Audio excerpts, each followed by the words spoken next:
If you're anything like me, you'll love marching across bridges in perfect rhythmic harmony with dozens of your pals. There's definitely no downsides to hundreds of boots repetitively stomping across a raised walkway, except perhaps the possibility of the bridge's complete structural failure and plunging to your death. This has actually happened. And the British Army is even forbidden from marching in time across bridges today. But what's the science behind this synchronous stepped scourge? And what is the maximum destructive force of inducing structural resonance? Let's find out. I'm Stu and welcome to Debunked, where we sort the truths on the myths and the facts from the misconceptions. Like any other structure, bridges are subject to the same destructive forces of war and violence, the elements, shoddy construction, and good old Father Time. However, one of the lesser-known causes of bridge failure is said to be resonance, in which well-timed vibrations have somehow managed to bring massive bridges crashing down. Pretty much every object, from an oil platform to a jelly on a plate, has its own preferred wobble speed. Nurse, cancel my 1 o'clock. If you disturb it and let it move freely, that's the speed it will naturally vibrate at, and this is called its natural or resonant frequency. A tuning fork is a perfect illustration of this. Strike it and it rings at exactly one pitch, its natural frequency, every single time, regardless of how hard you hit it. Hit it harder and it rings louder, but always at the same frequency. A more relatable example would be pushing a child on a swing. Hey, could be an adult on the swing, we don't judge. To get them swinging properly, you have to push at the right moment as they swing back to you. Time it right and your energy transfers perfectly. Time it wrong and the swing loses momentum, and that's no fun. That's resonance in a nutshell. Physically, the swing is just a pendulum. Its natural frequency is set by the length of the chain and how high you're pushing. In this scenario, an external force, our stick character, pushes on an object, a bridge, at a rate that is significantly faster or out of sync with the bridge's natural frequency. Some of Stick's steps will push down in time with the bridge moving down. This will naturally speed up the bridge's movement. But some of his steps will push down on the bridge as it is moving back up. This naturally slows the bridge's movement. This results in only a small range of movement of the bridge overall. Alternatively, if Stick steps continuously at a slower rate, one that is lower than its natural frequency, then the bridge has time to settle down between steps. The energy from each footstep simply dissipates safely into the structure. The bridge might wiggle a bit, but the motion never builds up. However, if Stick steps continuously in time with the bridge's natural frequency, meaning he pushes down with his step as the bridge moves down and lifts his feet as the bridge springs back up through its own tension, then we have resonance. Matching the natural frequency of an object is exactly how some singers are able to shatter wine glasses. Something we covered in an earlier video. By matching the pitch of their voice to the natural frequency of the glass, the sound waves quite literally push against the side of the glass at the exact same rate that it naturally vibrates. This contributes energy to the vibration, and with sufficient intensity, a singer's voice can make a glass vibrate beyond the limits of its material strength. While resonance is often deliberate and desirable, such as with musical instruments, timekeeping mechanisms in clocks and watches, the exact opposite is true in architecture. As it turns out, strong vibrations rippling through large buildings can indeed cause significant damage, and in the most extreme scenarios, complete structural failure and collapse. The most obvious example of this would be the tremendous force of earthquakes. But with the power of resonance, certain structures can be shaken up with far, far less energy.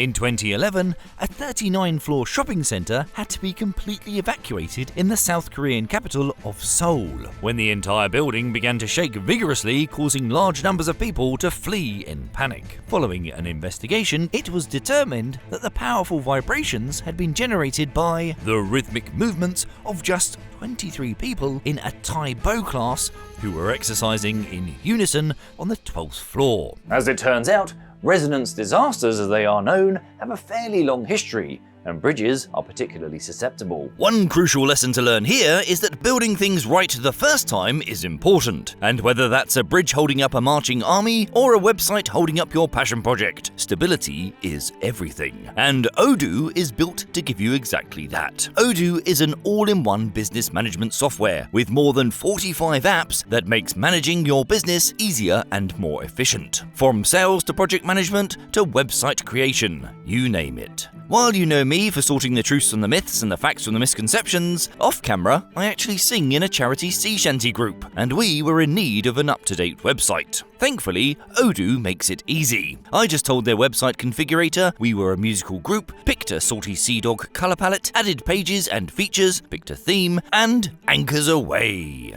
It generated a sleek shipshape site in seconds. From there, it's completely drag and drop.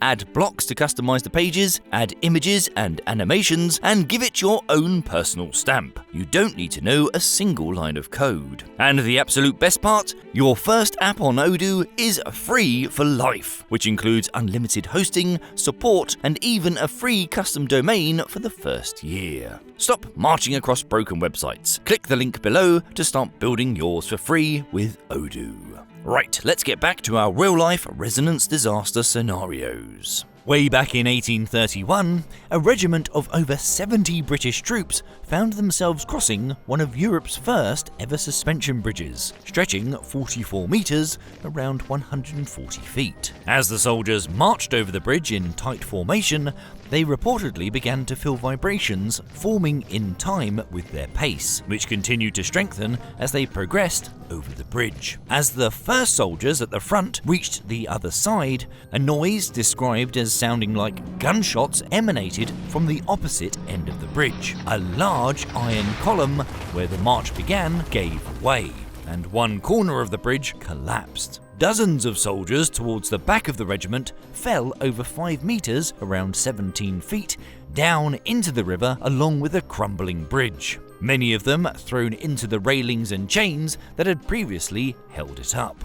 Luckily, the river was only 2 feet deep at the time, so no lives were lost, though many of the men were severely injured. A subsequent investigation attributed the failure partially to faulty construction, but concluded that the resonant vibrations induced by the marching soldiers had massively accelerated the bridge's demise. The vibration given to the bridge by the simultaneous stepping of the men must have produced an extra strain of about 30 tons. The soldiers' weight alone was only 4.8 tons, but stepping in time drove the entire bridge into resonance, generating an additional 30 tons of force on the bridge's weakest point. That's more than 6 times the soldiers' own weight. In the aftermath of the collapse, the British Army ordered that from then on, soldiers would be required to break step when moving across bridges to prevent further disasters. Soon after, this guidance became general to the militaries of many nations, and while we'll never know how many potential catastrophes it prevented, unfortunately, it was not a total guarantee of safety either. Almost exactly 19 years later, a large battalion of 483 soldiers followed the directive to break step and walk over a suspension bridge in France. However, due to a storm, the bridge was already swaying violently in the wind. When that happens, every soldier on the deck is forced to react to the bridge's movement at the same time, and that involuntary synchronization is itself a form of resonance. The collective reactions of almost 500 soldiers on the already swaying bridge added even more energy to the existing oscillations. As the shaking increased, eventually the bridge's supports failed and the deck fell, throwing hundreds of soldiers into the river, leading to the deaths of 226 of them. Similarly, although less dramatically, another more recent example involves the Millennium Bridge in London, which closed to the public just 2 days after its opening, owing to a noticeable swaying. When the structure was inspected, resonance was revealed to be the culprit. As the bridge was not properly reinforced against lateral or sideways movement, the natural sway of walking pedestrians caused the bridge to oscillate sideways, which in turn forced people walking across the bridge to collectively react to the movement all at once, again strengthening the resonant effect. This means that if a bridge is already vibrating for some reason, people can unintentionally create resonance whether they're marching in unison or deliberately breaking step, as the existing shaking will elicit natural and simultaneous corrective motion from everyone, strengthening the vibrations. This was corrected with the addition of damping measures, including shock absorbers beneath the deck. Damping doesn't stop resonance from occurring, but instead prevents it from building to a dangerous level by absorbing the excess energy of the pedestrian-induced wobble as fast as it's being added. While resonance has been credited with the failure of many structures, like this Chinook helicopter tearing itself apart as a result of ground resonance, one of the most famous examples of destructive resonant forces eventually turned out to be something else entirely. In 1940, the Tacoma Narrows Bridge was opened as the third longest suspension bridge in the world, spanning 850 meters, nearly 2,800 feet. Before it was even fully completed, the bridge acquired the ignominious nickname of Galloping Gertie, owing to considerable up and down shaking that would emerge in even moderate wind. In particular, the bridge would exhibit a violent torsional twisting back and forth along its span, with each side of the deck repeatedly rising and falling. The vibrations continued after it was opened to the public, despite the addition of numerous shock-absorbing measures. Within the same year it opened, the bridge was subjected to gale force winds of 64 km per hour, about 40 miles per hour, causing it to sway and twist wildly. The bridge was closed to traffic and shortly after dramatically collapsed into the waters below. For decades, the footage of this frenzied twisting and monumental failure was considered the exemplar of mechanical resonance disasters. However, despite reports at the time attributing the bridge's fate to resonance, more recent investigations have turned this conclusion on its head. While vibrational forces were indeed to blame, its downfall was not caused by resonance. But another physics phenomenon we'll cover in our next episode, where you'll learn how it doesn't just shake bridges apart, but can literally rip the wings off of planes mid-air.